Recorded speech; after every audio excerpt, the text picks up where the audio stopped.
ఇచ్చాపురంలో పర్యటించిన కేంద్ర మంత్రి కింజరాపు రామ్మోహన్ నాయుడును ఇచ్చాపురం ఎమ్మెల్యే డాక్టర్ బెందాలం అశోక్ను టీడీపీ శ్రేణులు ఘనంగా సన్మానించాయి.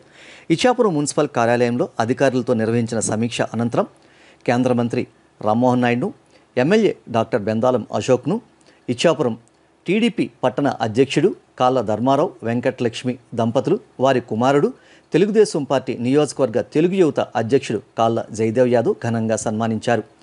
వెండి కిరీటాలు వారికి ధరింపజేసి సన్మాన పత్రాలు అందించి శాలువలతో ఘనంగా సన్మానించారు.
Yes,